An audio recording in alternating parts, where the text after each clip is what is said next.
Deməli, qardaşlar, bərəkət kəmiyyətdə deyil. Yəni, adam 100 il yaşayıb, bərəkətli ömür yaşayıb. Və ya milyonları var, bərəkətli malı var. Xeyr, qardaşım. Mal mülkdə, həyatda bərəkət kəmiyyətlə, ədədlə götürülmür. Nə ilə götürülür? Keyfiyyətlə. Ola bilər 35-40 il yaşayasan, lakin bərəkətli ömür yaşayasan. Allah itaətdə, ibadətdə və ya özündən sonra elə bir miras qoyub gedə bilərsən ki, elm, fayda, insanlar qiyamətə qədər sənin elmindən faydalanır. Həqiqətən belə alimlər olub, az müddət yaşayıb, qardaş. Lakin özündən sonra miras qoyub, elm qoyub, kitablar qoyub, dərslər qoyub. Məsələn, İmam Nəvəvi, Allah ona rəhmət eləsin. 40 neçə yaşında dünyasında yaşayır, 40 və ya 40 neçə. Nə yaşayıb? Belə baxanda bizdə buna nə deyirlər? Cavan öldü məsələn. Düzdürmü? 40 cavanlıq, 40 yaşı qocalıq deyil. Amma özündən sonra qoyduğu elmə mirasa bax. Və yaxud da ki, müasir zamanımızda Hafiz Əl-Həkəmi, Allah ona rəhmət eləsin. Səhv etmirəmsə 35-37 yaşlarında dünyasını dəyişir. Amma alim kimi dünyasını dəyişir.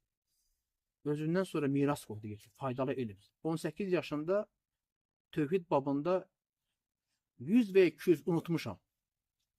Beytdən ibarət olan tövhiddən şeir yazır.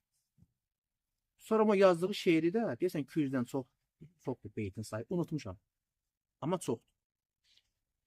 Bir elmi şeir forması yazmaq asan şey deyil ha. Məsələn, alimlər olub ki, Allah Rəsulünün sirasını şeirlə yazır. Doğulduğu gündən ta vəfat edən günə qədər bütün hadisələri qeyd edib şeirlə, şeir forması. Bu asan şey deyil. Hafiz Əl-Həkəmi, Allah ona rəhmət eləsin, 18 yaşında neçə yüz beytdən ibarət olaraq bir şeir yazır tövhid babında, tövhidin bütün qismlərindən. Sonra da onu 3 ciltdə şərh edir. Bugün onun 3 ciltdə şərh etdiyi Mə'aricil Qəbul kitabını, Mə'aricil Qəbul, 3 ciltdə tövhid babında kitablardır. Uluhiyyət, Rububiyyət, ad və sifətlər. Böyük alimlər şərh edirlər. Böyük alimlər. İndi nədir bu? Az yaşayıb deyirik, bərəkətsiz ömürdür. Yox, vallahi. O elə bərəkətli ömür yaşayıb. Və onun kimi digər o cavan yaşda ölən alim. Və ya malı mülkü var, çoxdur, amma asi fasikdir. Qazancığı yer haramlardan, xəşlədiyi yer haramlar.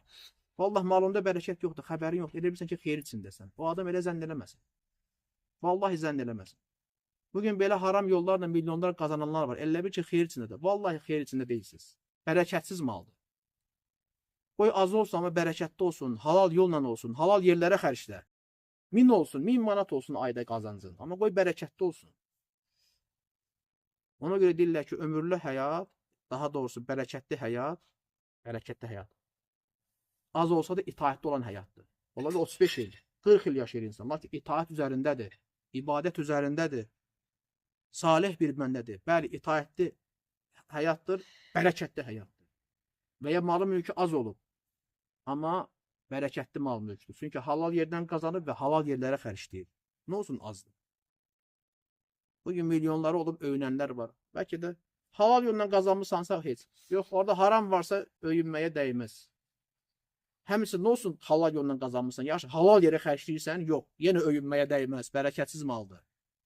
Tək halal yolla qazanmaq da deyil. Nəyə xərcləyirsən, haqqını verirsən mi, ona da baxmaq lazımdır. Ola bilər milyonlar qazanır halal yolla. Adam ticarət qurub, aldatmır. Yaxşı, indi baxa görə bu hara xərcləyir? Haqqını verirmi? Vermir. Nə zəkatı var? Nə sədəqəsi var? Ancaq hara, keyfə, damağa, eş, işləti, ora, bura, öz işinə. Bərəkətsiz pul. Haqqını vermirsən ona görə.